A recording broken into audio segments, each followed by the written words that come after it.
మధురమైన వేదనలోనే పాటకు పల్లవి పుడుతుంది.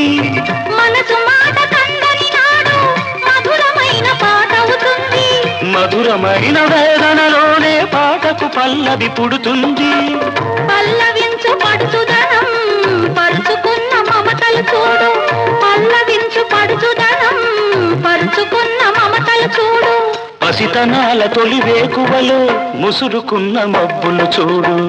అందుకే ధ్యానం, అందుకే మౌనం, అందుకే ధ్యానం, అందుకే మౌనం.